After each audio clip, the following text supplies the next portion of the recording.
Hey guys, it is Girl Talk with J.Belle. With me, your host, J.Belle.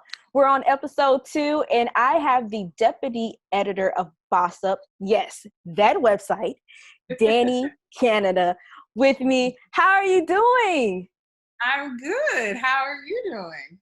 I'm doing okay. I'm starting to feel a lot better, moving around and stuff. We were talking a little bit offline how, we were talking about verses and the nostalgia behind that and the whole COVID. We're ready for it to be over. Been ready. It's pretty open. I needed to be like fully done and fully safe, really, because it's like you tiptoe out a little bit and you try some things and you're like, ooh, should I really be doing this? So right, because Atlanta has been open, from my understanding. People been out here doing whatever they want to do when they want to do it. They are in the club, in pools, as in pools, in the club. I'm like, why are we in the club, in the pool? Like, it's just, Atlanta is on another level, Atlanta's like, and it's going to be worse because Labor Day weekend, I already know it's going to be packed. So. Yeah, it's going to be horrible. Just like Vegas. I'm glad I don't live there anymore because it's going to be. I know people who went to Vegas, and I'm like, is now really the time? I don't know if that's safe. But... People don't listen. They just want to get out and do whatever, right? Like, well, we're here to break down your story. So first off, let's talk about your background a little bit, as far as like your childhood and how you kind of pivot towards media. So go ahead and break that down for us.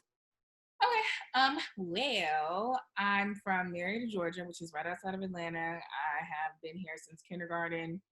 And growing up, one of my biggest heroes was Oprah. So I remember being in elementary school and we were dressing up for something. I cannot remember what it was. It might have been like a Halloween or show and tell. I don't know what it was, but we did like a dress up day at school. And I just remember I dressed up as Oprah. Like my mom put curlers in my hair so I could have like the big Oprah hair. I had like a little toy microphone. And I was like, I'm Oprah. I was like, I'm going to grow up and I'm going to be Oprah, not like Oprah. Like I'm going to be Oprah. Like I'm going to have her life. So that was always my plan. But my mom had a background in media. She actually used to work on the production side. And then growing up, the only thing that really piqued my interest was English and language arts and creative writing. And so I like followed that, and that carried me all the way up until college. So then, went on from there. Wow. Well, let's talk a little bit. How did you know you wanted to be in the media industry? I knew I wanted to be in the media industry just because I liked the idea of storytelling. So on the creative writing side, you can make up your own story. But when you're on like the news media side, you're telling other people's stories. And that always just appealed to me and really piqued my interest. So I think that really grew once I started getting older and looking at journalists. And, I grew up in Atlanta, so I saw Monica Kaufman on WSB-TV. And I was like, oh, she's amazing. Like, I was like, who is this Black woman who is on TV doing the news? And she's so fly. She changes her hair every time you see her. I was like, oh, this is so cool. So she was another person that definitely like influenced my journey. And I was like, okay, well, that looks like something that I could do or something I want to do. So, yeah. Jumped into that. Let's talk about your first job in the media industry. Yes. Wait. My very first job was an unpaid internship. So before that, when I was in college, I went to Hampton University. I studied broadcast journalism there. And all 4 years, I worked at the radio station. So I just knew when I graduated, I was going to get a job in radio and I was going to be on somebody's radio station. And it was not turning out that way when I was getting ready to graduate. Jobs were skimpy. Nothing was really working out. So I remember someone told me that there was a website that was developing and they were looking for writers. And well, actually, they were looking for interns, not even really writers. So I applied, ended up getting the job, and the job was at hiphopwire.com. And so I started off as an unpaid intern. And hiphopwire.com is actually affiliated with Bossip.com, owned by the same people. So my first job, I started out in an office here in Georgia in Dunwoody, and I was in the same office as the Bossip staff. So that's how I met them. At Hip Hop Wired, I was one of the first people to ever press publish on a post over there. So, I wrote, and it really was extremely hands-on. So I wrote, I started doing interviews. I started going out to events to get coverage. So that's really how I started. So it started off unpaid. I was an intern, and then they started to pay me a little, and they made me a contributor. And then they were like, well, she does a good job. We're going to move her up. So then I was an intern. I was a contributor. I think I was a senior writer. And then they made me assistant editor. And then, so that was my time at Hip Hop Wired. Well, so you were there for a while. You want to kind of tell us how long you were there between all that time? I was there. I started in 2009. I was there till 2012 or 2011. So actually wasn't that long, but it progressed very quickly while I was there. So like 2 years, 2 3 years. Yeah. Wow. So you put it in the work and everything just fell into place.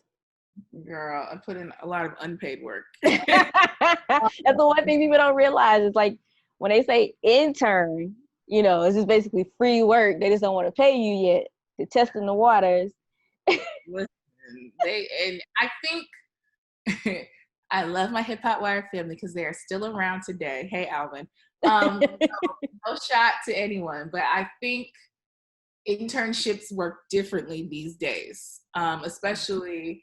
Technically, I don't even think you're really supposed to intern post-grad. And if you are interning, I think there's supposed to be some sort of payment.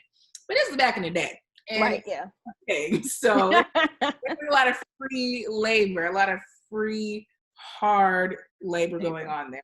So, I had to pay those dues. So, are you happy with the fact that you figured out early in your career that radio wasn't necessarily for you? And that you were able to transition into being an entertainment writer? Do you feel like that's been more fruitful for you versus, sticking with radio? I'm glad that I figured that out. So I did radio all 4 years, and then when I would come home for the summer, I would intern at B103 Atlanta. And so I did have a lot of radio experience, and I enjoyed my radio experience. But I don't know, at least back then, I don't know that I just don't think it was really for me. And I think everything fell into place the way it was supposed to. So I think I was supposed to get that unpaid internship and move up from there. So I'm grateful that I figured it out. I still think radio was a great training for me. It helped me get comfortable speaking. It helped me get comfortable talking to celebrities and doing interviews. So it was definitely a great way to progress in the broadcast field, but I am grateful that I figured out that entertainment writing was more for me.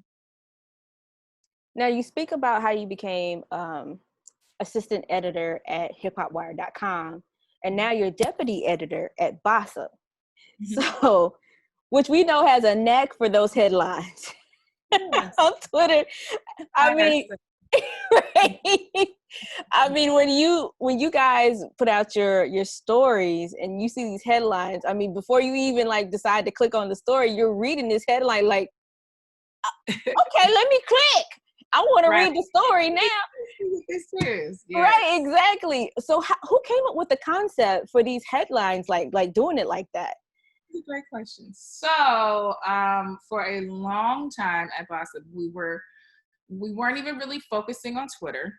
And we used to have just our tweets would automatically load from the website. It was like an automatic feed. So we didn't put an emphasis on it. But I wish I remember the exact year. I started there in 2014. I want to say maybe like 2016 or 7. No, it had to be probably either 2015, 2016. Our boss, Mar Frazier, I give her all the props for this, said, we're not going to do automatic tweets anymore. Tweet your own headlines. And we're like, okay. And I don't remember who was the first person to try a really punny headline, but whoever it was, it might have been Jason Lee, it might have been Alex Ford. I don't remember exactly who it was, but somebody started it and we just never stopped. And ever since then, we just been trying to just top each other and top our own best headlines. And, you know, it really, to us, is important because a lot of the news that you see, of course, is aggregated. So everyone's writing the same stories. So if Cam Newton has a child support issue, everyone's going to write about it. Yeah. But our way to stand out is with the headlines because no one's going to write it like Bossip that way. So that is like our key. That is our one thing that we're really proud of, that we're really hanging on to, and that we're really trying to progress with. So. Yeah, I definitely love it. I think I've retweeted a couple of them. And even like my mom, she'll read them sometimes and she's like, what? Now, I want to read the story. People really get it. And then some people are like, what are you guys, is that English? Like some people don't get it. A lot of people, so we share our headlines a lot of times on Instagram. The Instagram crowd is like, what are y'all talking about? Yeah, it's different. Loves it, but Instagram is like, I don't get it. So it's a catch-22. But right, I understand, completely understand.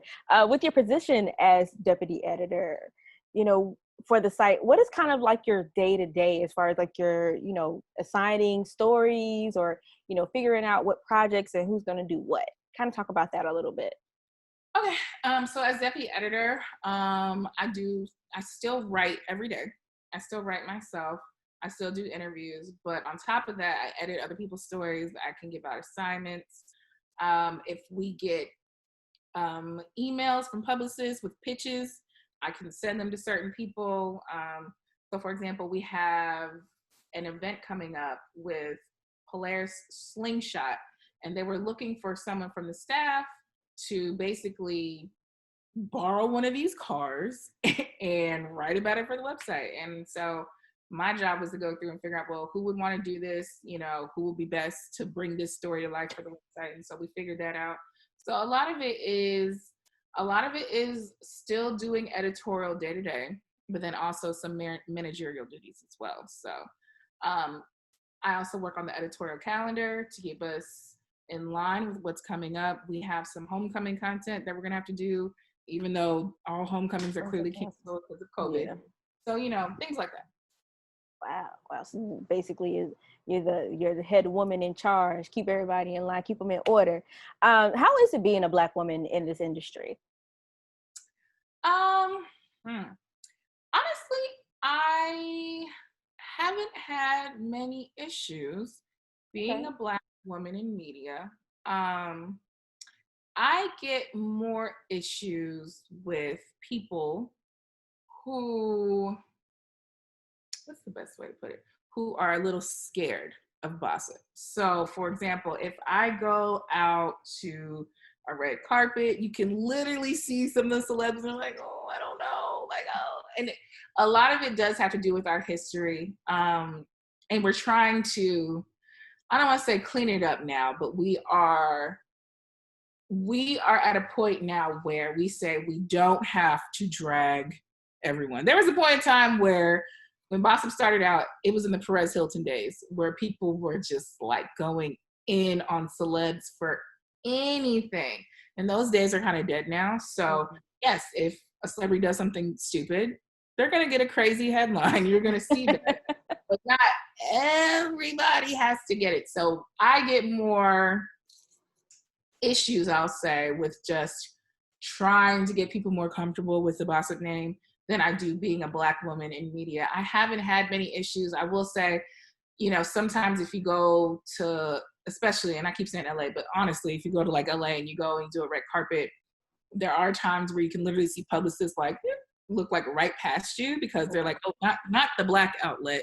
Let's go over here to so-and-so. It could be it could be any outlet. It could be crunchysock.com. And if they're white, they're going to be like, oh, let's go talk to Crunchy Sock. And it's like, well, that's not really fair. And they don't actually have the reach that we do. So that's a disservice to you and your client. But yeah.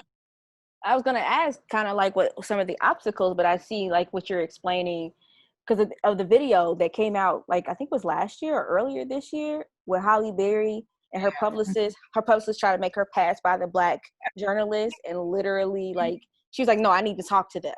And you kind of see you want them to do that more, because a lot of Black entertainers and actors and actresses are not doing that. So, I wish I could. Yeah, that was a great moment to see, and that was very kind of Hallie, because like we're literally, a lot of times what happens, and I don't know if celebrities have to know this, we get invited out specifically if there is a movie with a white cast and they have one Black person, they're like, let's bring some Black media out. But then to get invited out and then to get ignored, I don't really see how that makes sense. So yeah, I wish more celebrities would be more vocal about it, like Halle Berry. And even white celebrities, I wish a lot of them were more conscious of it. I don't know if they even realize what's going on, but everything that was said in that video was 100% true. They grouped the Black media at the very end of the carpet together. And a lot of times that's on purpose, because they know the celebrity's going to run out of time and they're going to, zip right past you because they have to go in, so things like that. That is true. Yeah, I've also heard like on the red carpet, you really like literally have to fight to get interviews, because everybody is like trying to get the same celebrities on mic. So how do you like navigate through that, even if you're not purely in a Black space, but like along mainstream? How do you work through that? Exhausting. And it is exhausting, and I don't love doing red carpets for that reason, because there is a lot of elbowing out the way, or you'll be doing your interview and someone will slide their mic in. It's like, dude. So yeah, it is a hard thing to, I guess, kind of claim your space on the carpet. But a lot of times you got to get there early and just stand there and kind of just like guard your space, because it is a fight a lot of times to get the celebrities, especially if you're on a carpet and there is this A-list celebrity and everybody's going to want to talk to them. You really have to like assert yourself, kind of almost throw yourself out there with like a microphone, like, hey, so and so, I'm such and such and such, so yeah. Okay. Well, I know that you guys have a lot of TV credits under your belt. Sister Circle, and you guys also did Bossip on WeTV. Now, which when I worked for the same company as you worked for at one point, we were promoting it, and it was a very interesting setup. So I guess my question to you is, if you had that chance to do that again, would you take it? And what would you kind of do differently in that space? Because it was a very funny show. I seen previews of it. I got to watch a couple of episodes, but you guys were kind of like gone after, I think, like 6 episodes or something like that. So kind of just like break it. You laughing? Got a story. No, I mean, so I really enjoyed doing Bossip on TV. That was such a blessing, and I enjoyed being in television. One thing I will say, so we had 2 seasons of Bossip on TV. Okay. Our first season was filmed in Atlanta. Our second season was filmed in LA. TV is work. TV is tedious. TV takes a lot of time. So I know this last season, our second season in LA, I was on set from like 7 a.m. to like 7 p.m. And I mean, it was just exhausting. And on top of that, I was still working, So I'm on West Coast time filming this TV show, but then I'm on East Coast time still trying to do a little bit of work and get some work in, Wow. But things I would do differently, I don't know that I would do anything differently. I think we had a great production crew. I'm very grateful to WeTV for allowing us to have 2 seasons. Ultimately, what happened, and this happens just all the time in the business, is they just moved in a different direction. Mm-hmm. We would love to come back on WeTV or get picked up by a different network. I don't know that there's anything I would change about it. And I think that just goes to be a big shout out to, once again, our production crew, because they had us together, and the chemistry of the cast on the show, season 1, was Alex, Janae, girl, there was a lot of us. Alex, Ja, me, Mar, Ronnie, Tyler, and then season 2 was me, Tyler, Ronnie, Cynthia, Alana. So they shrunk down the cast in the second season. One more time. I said they shrunk down the cast in the second season. They did shrink the cast in the second season. They did. But I think both seasons were a lot of fun. I think they did a great job pairing everyone together because everyone had great chemistry. You know, so it was a blast. I would love to do it again, honestly. Now, why were you guys on site for so long though? I mean, you said from 7 a.m. to 7 p.m. Weren't you guys only like filming like one episode during the week, or you had to do a couple under your belt, or how? Oh no, we how many did we film? It was more than one in a. It was tedious, and I will say this. So when you work with celebrities, you know, they're not always the most prompt. You know, a lot of times you have to wait on them. Right. things happen. Okay. So it was a lot of work. It was a lot of work. And then there was a lot of prep. You know, you do your show prep, and then you do the actual show, you know, and then you have wardrobe. You know, second season we had makeup. So it was a lot. There was a lot going on. Wow. Okay. Now knowing that, I'm like, TV, is it for everybody? Well, with that being said, with your TV credits and your writing credits, because you've written for some pretty big publications also in the process. Just so you know, I was looking at your EPK and I was like, I don't know if I'm ready to interview her because I'm scared. Because you have a long resume. You've done a lot of work. So with that saying, do you feel like you obtained a certain amount of due diligence with the opportunities that have fallen into your lap over time? And do you feel like you're still fighting for that space a little bit? If that makes sense. I feel like I'm always fighting for a space, honestly. Media, media is competitive, and I feel like I can always do more. You know, so yes, I will say that, like, I've had great opportunities. I love Bossip. But in the media space, you know, everyone does want to be, what's what I'm looking for? Not recognized, but you want your credit, you know what I mean? So yeah, I always do feel like I'm fighting, and I definitely don't think I've peaked yet. I feel like I'm still ascending, you know? So yeah, I think there are things that I can work on, and I think there are more levels to hit within this business for sure. Well, I think you haven't hit your peak, but I feel like you've hit a certain mark that people will aspire to. Okay. Because I mean, work for such a huge publication under a huge company, and then have the credits that you have under your belt at such a young age is something that a lot of us think happened overnight, but obviously it doesn't happen overnight. It takes a lot of work. And like you said, unpaid internships, you got to pay your dues. So as I seg into that, define your career, like your biggest career moment so far.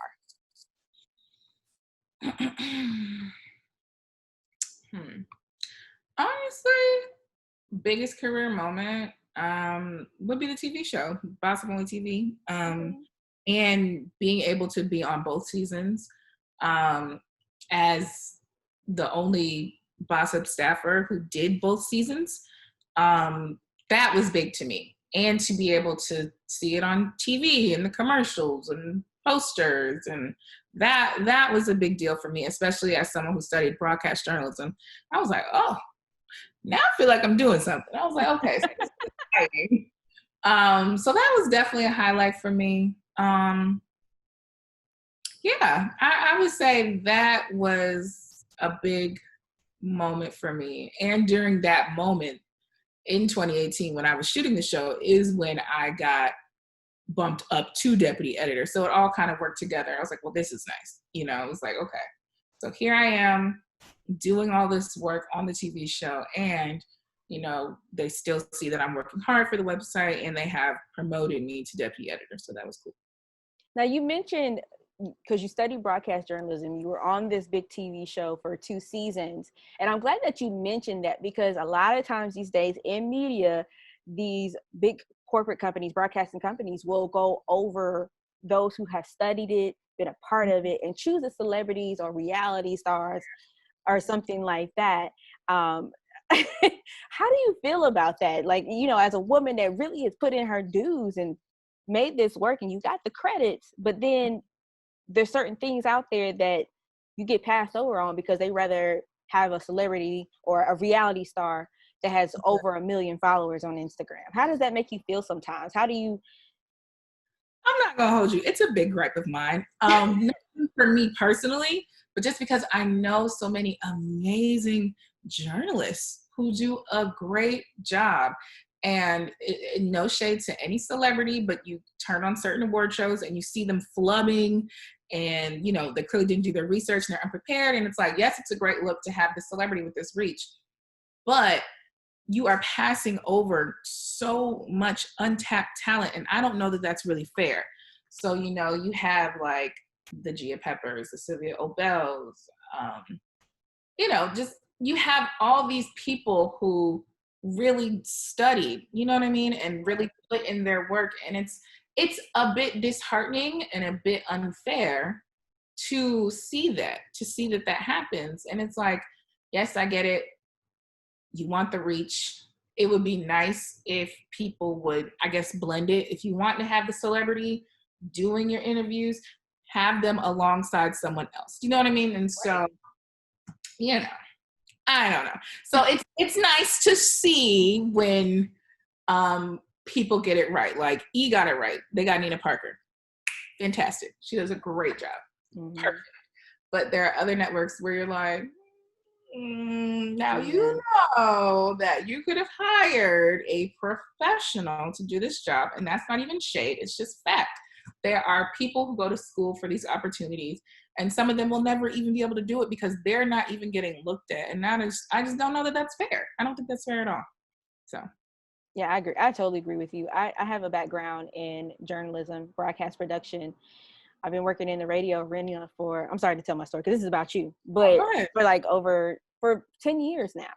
And I've really struggled to get looked at, to be seen, to, you know, try to be in these spaces, you know, even like to just be invited to a red carpet, even when I have the platform in front of me, you know, being part-time is cool, you know, it's fine. But I also know I have the experience in other areas too, to build this, which is why I built something like this for myself, because I'm like, well, ain't nobody else gonna see me, but I'm not gonna sit here and wait for somebody to pay attention. I gotta create for me. And so that's why I'm like, I'm asking you these things, because I see stuff like that and I'm just like, okay, I got 10 years experience. You can look at my resume and see how much stuff that I've done and all the skills that I have. Okay. And yet you still look over me for even like overnights. Do radio overnights. It's really not fair. It's like that's one thing I tell people is like, this business is hard because opportunities are few and far in between. And then when people get their opportunity, they stay in that position forever. They don't move. So it is a tough business to be in. And a lot of times it does not happen overnight. That is another thing that I always say, like, I've been doing this since 2009. And even I feel like I still have a ways to go. So it's just like, you have to, if you really want it, you have to just stick in it. You know what I mean? Yeah. So. Yeah. I had a friend tell me, he's like, well, maybe the second half of your time it'll start popping off. And I'm like, okay, I really started this journey when I was 25, and now I just turned 35. And I'm like, well, okay, 45 ain't too far. If I get my first break, then there's a problem. I need something to happen a little bit before then. But that's why that's why I created this podcast, is to kind of talk to these women about their journeys and how they got there, and then, like, just trying to break down what we all could do differently, or how we can take what you've been through and put it into ourselves and do better for the next generation. Because I mean, honestly, I'm not gonna lie, I don't feel like I got any guidance when I first started out. I had to fight for that guidance. And even though they say, oh, you can rely on other women to help you out, a lot of these older women in this business, they don't want to help us because they think we're going to take their spot. And so, like you were saying, yeah, yeah, like you were saying, like, they'll get their spot and they never want to leave. They cling to it. They hold on to it because they're scared of leaving it, or leaving it for the next generation to take it and take what you did and turn it and make it better or heighten it. And I feel like that's a sad thing, because we're all in this space together to grow, especially as Black people, not just Black women, but as Black people, to grow. And so I appreciate you telling your story. So then my next question is to you is, next 5 years, where do you see yourself career-wise? Ooh, COVID and everything, you know. Who knows? Honestly, I do not even know. I still want to be working in media, for sure. Media is my passion. Media is the only thing that I'm good at. I cannot do math. I cannot do science. So I have to do something in media. But I would like to expand more and get into production. I would like to take more time for myself and get into some more creative writing, whether that be like screenwriting or, you know, I want to explore other aspects of media for sure. But I know for 5 years from now, I will definitely still be in this business. So we'll see how it pans out. But I gotta do something in media. You sound like me. My dad's always like, yeah, like, I always got people saying, well, maybe you should try something else. I'm like, what? What am I gonna work with? I don't I'm like, I don't like math. I don't like science. My dad tried to force me into healthcare, and I was like, I don't like needles. Okay. So media is do or die. I need this to work. Like, this is gonna have to work because I don't really know what else to do. So right. You don't see yourself doing anything else. You know, once you're in it, it's hard to break out of it. You can't go into another career. Even if you did something within corporate communications, it's not the same as what you're doing right now. You're telling, you know, these stories. You get to connect with celebrities. You get to connect with other people outside of that. You get these other, you know, opportunities that fall into your lap. And it's not the same way as if you worked in corporate America or any other industry. So last word. Did I explain it good? Did I explain it right? You did it perfectly. I just want to go back to something you said. You said you were 35? I thought you were like 25. I don't know if it's a good thing or a bad thing. No, it was like such a, I was like, oh no, this little girl fresh out of college. No, I'm 35. I just turned 35 almost 2 weeks ago. Yeah. Girl, you look great. Well, thank you. I appreciate that. You never tell our age. I'm 30. Hold on. I'm 33. I'm about to be 33 in September. Well, September 22nd. So really? So you're not that far off by me in age. No, okay. But girl, I thought you were a baby.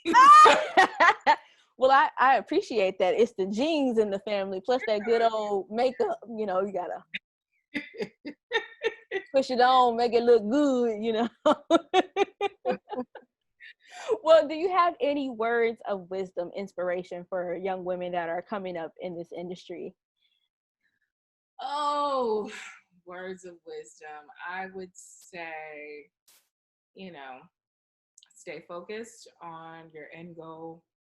If you're really passionate about media, I know it's hard and I know it is tough because you're going to sit there and compare yourself to other people. Please do not do that because you will do nothing but make yourself crazy. Your journey is your own, and if it's for you, it is for you. So put on your blinders and stay focused. So that's key, for sure. Listen, where were you at when I was turning 25? I had to learn that because I'd be like, well, what? And how is, and who is, and what are they? And I was like, stop comparing. Listen, Stop.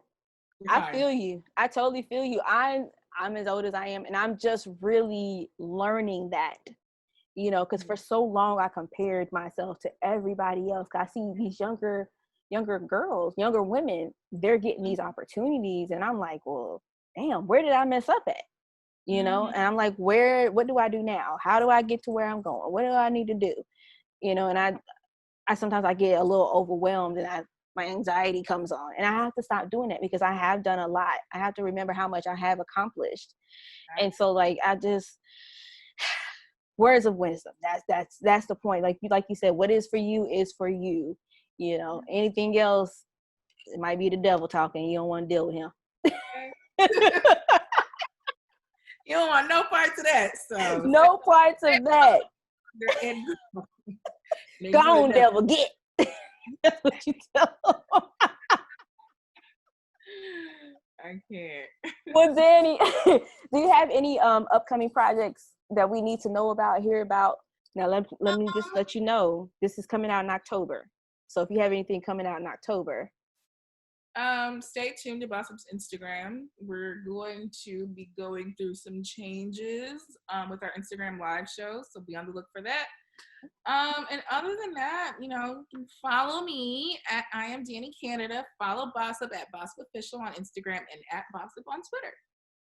And y'all keep those headlines going now. I feel that Pulitzer Prize coming. It needs to come. Girl, I'm about to send a letter. Like, excuse me. Look at all these tweets that say, girl, give us our prize. We got the New York Times. Now we need the Pulitzer Prize. Okay. Right. Well, Dani, thank you so much for being on the podcast. I learned a lot. I had fun. Hope you had fun also. I'm glad. And until next time, guys, I will catch up with you later. I'll see you later.